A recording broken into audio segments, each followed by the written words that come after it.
Adolf Hitler एक ऐसा नाम जिसका पूरी दुनिया में एक ही मतलब था, क्रूरता और डर। आज के दिन 19 अगस्त 1934 को हिटलर ने जर्मनी के राष्ट्रपति का पद ले लिया था। ये मानव इतिहास में सबसे बड़ी घटनाओं में से एक है। इसके बाद दुनिया को कई ऐसी चोटें मिली जिसको शायद आज तक कुछ समुदाय के लोग नहीं भुला पाए हैं।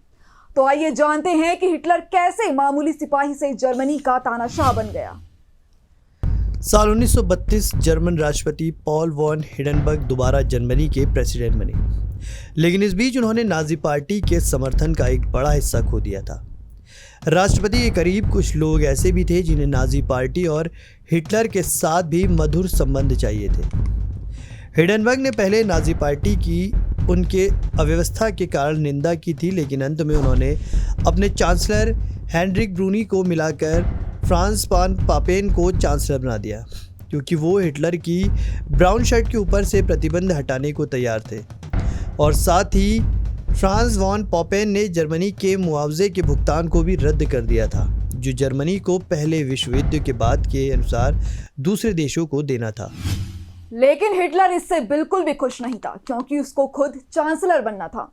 और पापेन की इन नीतियों ने उनके समर्थकों को अलग थलग कर दिया और उन्हें भी इस्तीफा देने के लिए मजबूर कर दिया। उसके बाद पापेन ने हिटलर के साथ संबंध बेहतर करने की कोशिश की और राष्ट्रपति हिंडनबर्ग से हिटलर को जर्मनी का चांसलर और खुद को वाइस चांसलर नियुक्त करने के लिए राजी किया। उन्होंने राष्ट्रपति से वादा किया कि वो हिटलर की सबसे खराब प्रवृत्तियों पर लगाम लगाएंगे और कैबिनेट का अधिकांश हिस्सा गैर नाजियों के पास जाएगा।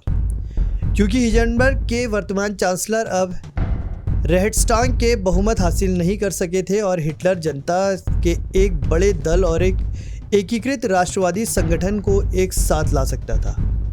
राष्ट्रपति ने हार मान ली और जनवरी 1933 में हिटलर को जर्मनी का चांसलर नामित कर दिया गया।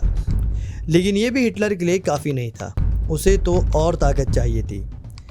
फरवरी 1933 में हिटलर ने एक रेहटस्टाग में लगी आग का आरोप कम्युनिस्ट पर लगाया और प्रेसिडेंट हिंडनबर्ग के सारी नागरिक स्वतंत्रताएं कुछ समय के लिए रद्द करवा दी, जिसका फ़ायदा हिटलर ने अपने राजनीतिक दुश्मनों को अरेस्ट करने में उठाया। उसके बाद हिटलर ने उसके सैनिकों को काबू करना शुरू करा, जिनका लीडर एंस्टर रोमन हिटलर और आतंकवादियों तरीकों के खिलाफ हाल ही में आवाज़ उठा रहा था।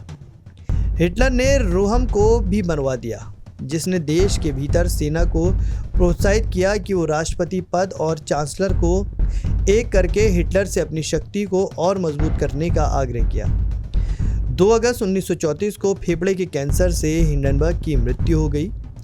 19 अगस्त को एक जनमत संग्रह हुआ। कम्युनिस्टों की धमकी और डर ने हिटलर को 90% बहुमत दिलाई। वह अब सभी इरादों और उद्देश्यों के लिए तानाशाह था और उनके बाद जो भी हुआ वो इतिहास के पन्नों में हमेशा के लिए लिख दिया गया। आज एक बार फिर से इतिहास खुद को दोहरा रहा है। एक बार फिर दुनिया के कोने में तानाशाही पनपने लगी है, जो बंदूक और हथियारों के दम पर जनता पर शासन करना चाहते हैं। उस तानाशाही का नाम तालिबान है। अफगानिस्तान में तालिबान ने उदारवादी सरकार को हटाकर अपना कब्जा कर लिया है। दुनिया में एक बार फिर तानाशाही कायम हो रही है। तो ये खास रिपोर्ट आपके लिए तैयार की थी हमारे सहयोगी अभिदय ने। बाकी की देश प्रदेश की खबरों के लिए बने रहिए जेजे न्यूज़ के साथ। नमस्कार।